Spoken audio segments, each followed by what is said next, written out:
Hello दोस्तों, इस video में हम 5वीं जेपीएससी में आए हुए प्रारंभिक परीक्षा के प्रश्नों की चर्चा करते हैं, जिसमें 25 प्रश्न होंगे। प्रश्न 1। किस ऋषि के बारे में कहा जाता है कि उन्होंने दक्षिण भारत का आर्यकरण किया, उन्हें आर्य बनाया? तो इसका सही जवाब है ऑप्शन बी, अगस्त्य ऋषि। अगस्त्य ऋषि प्रथम व्यक्ति थे जिन्होंने पूरे भारत के एकीकरण का प्रयास किया था। उन्हें तमिल साहित्य का पिता कहा जाता है।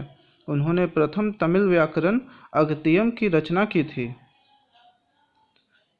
अब आते हैं प्रश्न 2। 16 महाजनपदों के युग में मथुरा इनमें से किसकी राजधानी थी? तो इसका सही जवाब है ऑप्शन डी, सूरसेन की। मथुरा किसकी राजधानी थी? सूरसेन की। प्रश्न 3। बुद्ध ने अपना पहला उपदेश कहाँ दिया था? तो इसका सही जवाब है ऑप्शन बी, सारनाथ। बुद्ध ने पहला उपदेश कहाँ दिया था? सारनाथ में। प्रश्न 4। मौर्य काल में टैक्स को छुपाने के लिए इनमें से क्या दंड दिया जाता था? तो मौर्य काल के बारे में कुछ जानकारी हासिल कर लेते हैं। मौर्य काल में देशज वस्तुओं पर 4% तथा आयातित वस्तुओं पर 10% बिक्री कर लिया जाता था, और जो यह 4% और 10% बिक्री कर छुपाने या चोरी करने के चक्कर में होते थे, उनके लिए मृत्यु दंड का प्रावधान भी था। तो इसका सही जवाब है ऑप्शन ए। प्रश्न 5। विक्रमशिला विश्वविद्यालय इनमें से आज के किस राज्य में अवस्थित था? तो इसका सही जवाब है ऑप्शन सी, बिहार। विक्रमशिला विश्वविद्यालय आधुनिक बिहार के भागलपुर से 50 किलोमीटर दूर अवस्थित था। इसकी स्थापना पाल वंश के शासक धर्मपाल ने 9वीं सदी में करवाई थी। प्रश्न 6। अजंता की कला को इनमें से किसने प्रश्रय सहायता दिया? तो इसका सही जवाब है ऑप्शन सी, वकाटक। प्रश्न 7। किस सुल्तान के बारे में कहा जाता है कि उसने भूमि कर को उत्पादन के 50% तक कर दिया था? तो इसका सही जवाब है ऑप्शन बी, अलाउद्दीन खिलजी। प्रश्न 8। सुल्तानी युग में बौद्धों की कौन सी शाखा सबसे प्रभावशाली थी? तो इसका सही जवाब है ऑप्शन ए, थेरवाद। थेरवाद विचारधारा के अंतर्गत व्यक्तिगत निर्वाण पर जोर दिया जाता था। प्रश्न 9। इनमें से किसे आंध्र भोज भी कहा जाता है? तो इसका सही जवाब है ऑप्शन ए, कृष्णदेव राय। तुलु वंश के शासक कृष्णदेव राय को आंध्र भोज के अलावा अभिनव भोज, आंध्र पितामह आदि भी कहा जाता है। बाबर ने कृष्णदेव राय को भारत का सर्वाधिक शक्तिशाली शासक बताया था। प्रश्न 10। हेमचंद्र विक्रमादित्य भारतीय इतिहास में किस नाम से जाने जाते हैं? तो इसका सही जवाब है ऑप्शन डी, हेमू। हेमचंद्र विक्रमादित्य को हेमू के नाम से भी जाना जाता था। आदिल शाह सूर के सेनापति हेमू ने दिल्ली पर अधिकार कर विक्रमादित्य की उपाधि धारण की थी। प्रश्न 11।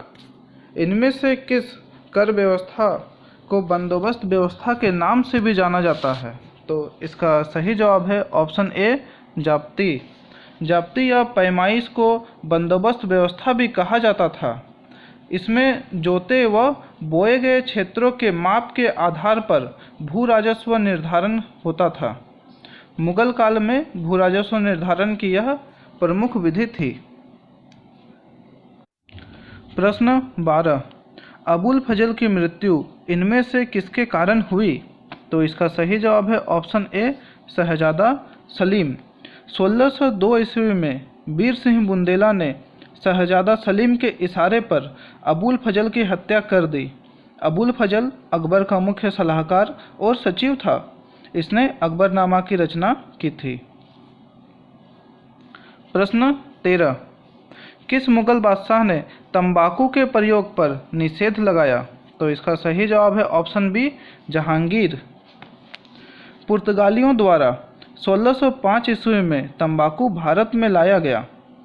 इसके बाद ही तंबाकू भारत में जनसामान्य में लोकप्रिय हो गया। अधिक प्रचलन के कारण इस नुकसानदेह आदत से बचने के लिए 1617 ईस्वी में जहांगीर को निषेध जारी करना पड़ा। प्रश्न 14, इनमें से किस वर्ष बंगाल से दासों के निर्यात को रोक दिया गया? तो इसका सही जवाब है ऑप्शन बी, 1789। लॉर्ड कॉर्नवालिस ने 1789 ईस्वी में बंगाल से दासों के व्यापार पर रोक लगा दी। प्रश्न 15, रिंग फेंस की नीति का संबंध इनमें से किससे है? तो इसका सही जवाब है ऑप्शन सी, वारेन हेस्टिंग्स। प्रश्न 15, the age of consent act किस वर्ष पारित हुआ? तो आइए इस एक्ट के बारे में कुछ जान लेते हैं। एक पारसी समाज सुधारक वी.एम. मालाबारी के प्रयत्नों से वर्ष 1891 में सम्मति आयु अधिनियम अर्थात the age of consent act पारित हुआ। इसके अंतर्गत 12 वर्ष से कम आयु की कन्याओं के विवाह पर रोक लगाने का प्रावधान किया गया। तो इसका सही जवाब है ऑप्शन बी, 1891। प्रश्न 17, पब्लिक वर्क्स डिपार्टमेंट को 1845 से 1855 के दौरान स्वरूप देने वाले थे? तो इसका सही जवाब है ऑप्शन ए, लॉर्ड डलहौजी। प्रश्न 18, ब्रिटिश संसद के सदस्य के रूप में चुने जाने वाले प्रथम भारतीय थे? तो इसका सही जवाब है ऑप्शन बी, दादा भाई नौरोजी। दादा भाई नौरोजी ने 1886, 1893, 1906 ईस्वी में कांग्रेस के अधिवेशन की अध्यक्षता की थी तथा इन्होंने ड्रेन ऑफ वेल्थ का सिद्धांत भी दिया था। प्रश्न 19, महात्मा गांधी एवं उनके विचारों से प्रभावित होने वाले प्रथम आदिवासी नेता थे? तो इसका सही जवाब है ऑप्शन बी, जोड़ा नांगा। ये नागालैंड के राजनीतिज्ञ थे। प्रश्न 20, इनमें से किसे फ्रंटियर गांधी कहा जाता है? तो इसका सही जवाब है ऑप्शन बी, खान अब्दुल गफर खान। ये पश्चिमोत्तर प्रांत के राष्ट्रवादी मुस्लिम नेता थे जिन्होंने 1929 में खुदाई खिदमतगार की स्थापना की थी तथा लाल कुर्ती आंदोलन भी चलाया था।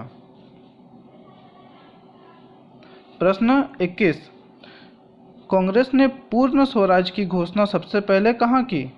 तो 1929 के कांग्रेस का अधिवेशन जो लाहौर में हुआ था वहीं पर कांग्रेस ने पूर्ण स्वराज की घोषणा की थी सबसे पहले। प्रश्न 22, रोलेक्ट एक्ट लाने का क्या प्रयोजन था? तो इसका सही जवाब है ऑप्शन बी, राष्ट्रीय एवं क्रांतिकारी गतिविधियों पर रोक लगाना। 19 मार्च 1929 को इस एक्ट को लागू किया गया जिसके अनुसार किसी भी व्यक्ति को संदेह के आधार पर बिना मुकदमा चलाए गिरफ्तार किया जा सकता था, किंतु उसके विरुद्ध न कोई अपील, न कोई दलील और न ही कोई वकील किया जा सकता था। प्रश्न 23, मुजफ्फरपुर बम कांड का संबंध इनमें से किसके साथ है? तो इसका सही जवाब है ऑप्शन सी, प्रफुल्ल चाकी। 30 अप्रैल 1908 को प्रफुल्ल चाकी तथा खुदीराम बोस द्वारा मुजफ्फरपुर के जज किंग्सफोर्ड की हत्या का प्रयास किया गया था। इस बम कांड के बाद प्रफुल्ल चाकी ने आत्महत्या कर ली तथा 15 वर्ष की अवस्था में 11 अगस्त 1908 को खुदीराम बोस को फांसी दे दी गई। प्रश्न 24, इनमें से किसका संबंध सनातन आदिवासी महासभा से है? तो इसका सही जवाब है ऑप्शन ए, ठेबले उरांव। प्रश्न 25, इनमें से कौन 1930 के दशक में किसान सभा आंदोलन से सक्रिय रूप से जुड़े थे? तो इसका सही जवाब है ऑप्शन बी, सहजानंद। तो इस वीडियो में यहीं तक। आगे के क्वेश्चन जो हैं वो नेक्स्ट वीडियो में किए जाएंगे। धन्यवाद।